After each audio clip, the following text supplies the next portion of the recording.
네. 이제 마지막 발표자인데요. 우리 NGO인데 그 보고서 총괄위원장님이시자 한국장애인단체 총연합회 실장님이신 우리 이용석 실장님이 나오셔서 요새 가장 이슈가 되고 있는 재난안전 감염병에 대해서 쟁점 목록 발표를 해주시겠습니다. 네, 안녕하십니까. 저는 한국장애인단체 총연합회 정책실장 이용석이고요.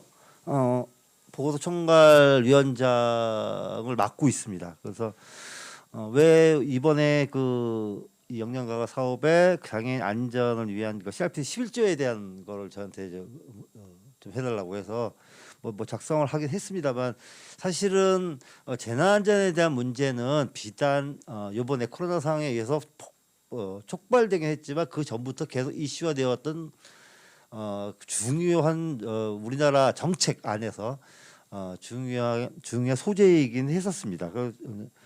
보면은 유엔 장애인 권리 협약 11조에는 이렇게 나와 있어요. 무력 충돌, 그다음 긴급 사태, 그다음 자연 재해 발생 등 위험 상황 발생 시 당사국은 장애인을 보호하고 안전을 보장하기 위하여 모든 필요한 조치를 취해야 한다. 사실은 우리나라에는 매년 4년마다 한 번씩 발표하는 안전종합 대책이라는 게 있어요. 그런 올해 아마 5차 안전종합 대책을 발표했는데, 거기에 또 당연하게도 장애인에 관련된 문제가 또 빠져 있어서, 그리고 그 안에 내부에는 그냥 장애인 종합 재난 대책을 만들겠다라고 이제 그렇게 구성되어 있어요. 그리고 천천히 찾아보면은 2011년도 동일본 대지진, 2016년도 구마모토 지진, 2017년도 포항 지진의 사례를 통해서 장애인들이 얼마나 재난에 취약한지가 이미 드러나 있는 상태입니다. 물론 이제 이번에 2019년도 고성 속초에서 산불 났을 때, 그다음에 포항 경주에서 지진 피해가 났을 때 장애인 당사자들이 꽤 많이 피해를 입었음에도 불구하고 거기엔 통계조차 제대로 구분되지 않았다는 것이 매우 안타까운 상태이고요. 여러 가지 자료를 보면 평균적으로 비장애인 사망률 0.83에 비해서 약 2.4배가 장애인들이 높고요. 그다음에 원자력 발전소가 있던 오나가와촌에서는 장애인 사망률이 무려 15.6%인데 반해서 비장애인은 5.9%. 그러니까는 어쨌든 간에 재난 상태에서 장애인이 비장애인보다 매우 취약하다는 상황은 외국이나 우리나라 대충 비슷해요. 우리나라 국가 화재 통계에 보면요, 장애인 화재 사망자 수가 비장애인에 비해서 약 4.7배가 높다고 나와 있거든요. 그러니까 이만큼 현재의 우리나라 장애인들이 비장애인에 비해서 재난에 대한 대비가 전혀 이루어지지 않고 있다는 거죠. 그래서 보시면 대부분의 재난해 같은 경우에는 초기 경보, 그다음에 긴급 상황 대처, 그다음에 회복, 진정, 그다음에 예방, 이런 상황, 이런 시스템으로 해서 순서가 이루어지게 되는데, 거기에 장애인은 초기 경보 시에 정보 제공이 미흡하다는 것, 그리고 긴급 상황에서의 물리적 대피 어려움을 겪고 있는 상태이기 때문에 결국에는 재난 상황에서 장애인들은 대피에 매우 취약하다는 것. 그리고 이제 최근에 이제 코로나 상황이 이루어졌을 때 우리가 되게 대단히 잘하게 했었던 거 있죠. K-방역. K-방역을 통해 가지고 우리나라는 코로나 상황을 많이 그 역경을 딛고 잘 견디고 있다고 했지만, 실제적으로 장애인 당사자에 대한 K-방역에서는 시스템이 완전히 제외되어 있었어요. 딱 장애인들에 대한 K-방역 시스템 중에 가장 많이 이용됐던 게 코호트 격리. 그냥 가둬두는 거죠. 각 시설에서 일어났던 대구나 칠곡 쪽에서 장애인 시설에서 확진자가 나왔을 때 대부분 다 코호트 격리로 대응을 했고요. 올해 6월달에 장애인 감염병 예방 매뉴얼이 나온 이후에 SRC나 그다음에 라팔로의 집에서 확진자가 나와가지고 참가를 했을 때에도 역시 코호트 격리로 대응했습니다. 사실은 그 매뉴얼 안에는 어떻게 하기로 했었냐면, 임시 시설을 만들어서 1인 1실 그래서 분리 수용한다고 나와 있는데도 불구하고 그것이 지켜지지 않았다는 거죠. 결국 국제장애인연맹 아이디아에서는요, 각 국가의 이제 코로나19 장애 대응 방법을 권고했습니다. 그건 이제 한 4가지 정도로 구분을 해서 이제 권고를 했는데요. 장애인의 기본적인 건강 상태와 생활 조건, 공공조치를 가져올 장애인에 대한 기본권 훼손까지 얘기를 했고요. 또 코로나19 감염 시 장애인이 겪는 의료 불평등에 대한 문제, 그리고 장애인 단체들의 조치와 역할의 준비까지도 모두 포함시켜서 발표를 했습니다. 그리고 물론 이제 이런 아이디어의 발표하고 상관없이 우리나라 나름대로의 K 방향으로 대처를 해왔고요.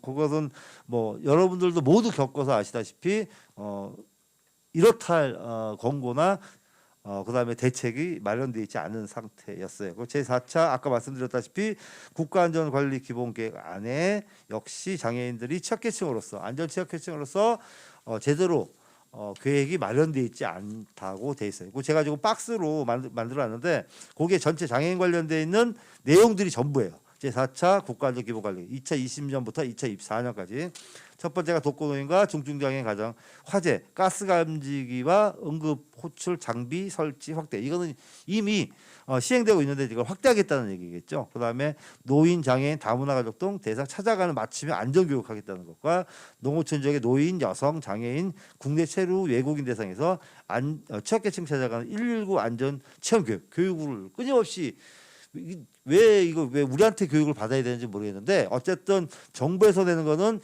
장애인들이 교육을 받아야지 재난에 대응할 수 있다고 생각하나 봐요. 그래서 저는 본인들이 좀 받았으면 좋겠는데 이런 시스템으로 갖춰서 현재 국가안전기본관리계획안에 포함되어 있습니다.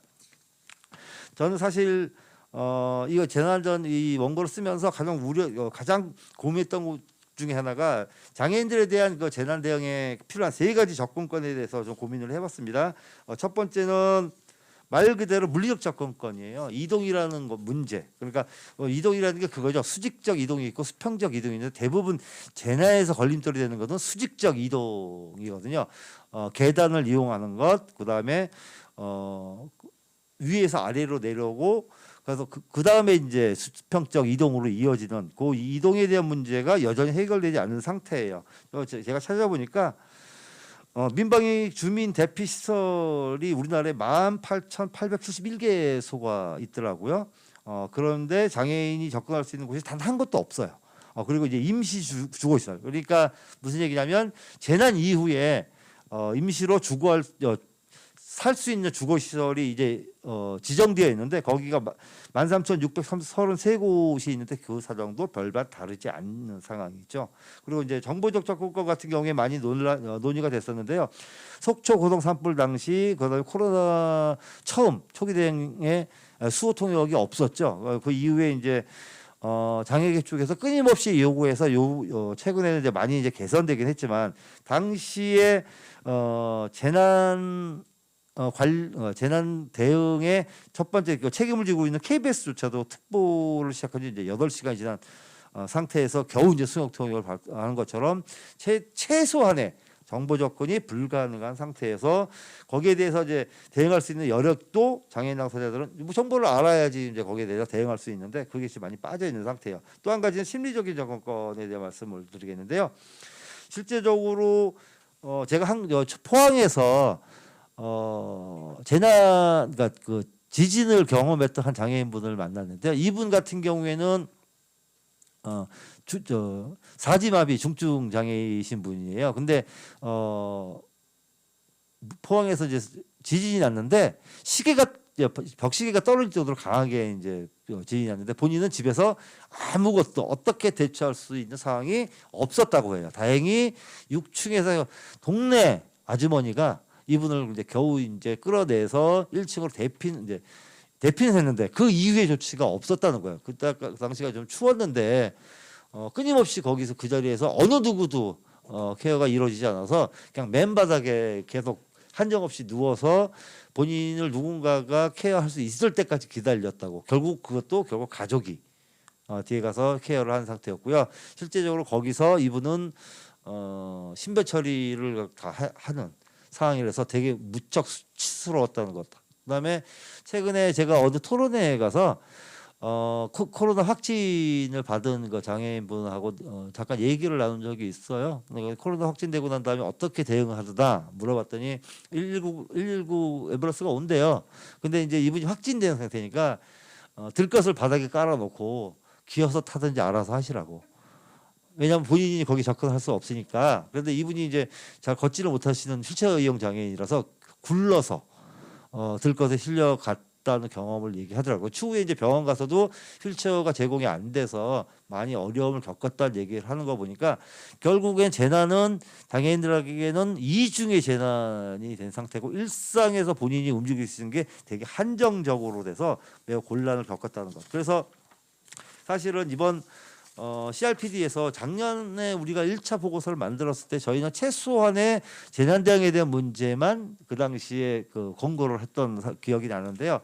우리가 최근에 코로나 사태 이후의 재난에 대한 문제, 그러니까 우리가 미처 생각하지 못했던 거예요. 작년에는 우리가 이렇게 그 전염병이 창궐할 줄 누가 알았겠습니까? 근데 이제 우리가 재난에 대한 문제를 범위를 좀 더 키워서 누구도 남겨두지 않는 평등한 재난 안전 기반이 구축돼야 하겠다는 생각을 했었습니다. 따라서 우선 이제 제가 생각하는 거는 장애인의 관점에서 보는 재난을 재해석할 필요가 있다 이런 생각했어요. 그러니까 장애인에게 재난은 단순히 화재나 지진 등 물리적 재난이나 감염병 창궐에 국한하지 않으며 차별받는 일상적 접근권에서 비롯된다는 것. 그다음에 접근권의 제한은 결국 전염병 창궐을 포함한 재난 상황에서 극한의 차별 상황을 야기하게 된다는 거죠. 결국 그러니까 일상에서의 일상적인 이동의 제한들이 결국 재난 상황에서는 그것이 아주 극대화돼서 그 결과로 나타나고 있다는 문제를 우리가 좀 더 짚어봐야 될 필요가 있다는 거. 그리고 각종 재난 대응 매뉴얼이 많이 나오긴 했는데 대부분 그 관점이 조력자 관점이에요. 장애인들을 누가 어떻게 도와주는지에 대한 문제로 대상화되어 있기 때문에 이 문제도 장애인 당사자의 관점으로 다시 한번 우리가 검토해야 될 필요가 있다는 생각을 했습니다. 그리고 마지막으로 좀 더 이제 구체적인 방안을 내내 보면 장애인이 재난을 대비할 수 있도록 관련 정보와 교육은 받을 수 있어야 돼요. 그리고 그런 정보 체계가 없는 상태에서의 재난을 맞닥뜨렸을 때 장애인들은 결국 누구보다도 훨씬 더 많은 피해의 대상자가 될 수밖에 없다는 사실. 그리고 또 한 가지는 재난 대응에 대한 문제는 민간 영역에서는 한계가 올 수밖에 없다. 그래서 공공 영역에서 최소한의 물리적인 재난 대비에 대한 논의가 좀 논의가 필요하다. 그러니까 지역사회 내에서 각 담당 재난을 대비할 수 있는 공무원들이 그 지역 내의 장애인들을 좀 관리할 수 있는 체중증 장애인만이라도 관리해서 일일이 체크하고 그다음 재난 시에 빨리 대응할 수 있는 시스템을 좀 갖춰야 될 필요가 있다는 생각을 합니다. 따라서 이런 문제들을 좀 더 우리가 고민해서 제11조에 의한 그 장애인 재난 대응 체계의 구축을 민간 보고서에 담아야 할 것이다. 전 이렇게 생각합니다. 네, 이상입니다.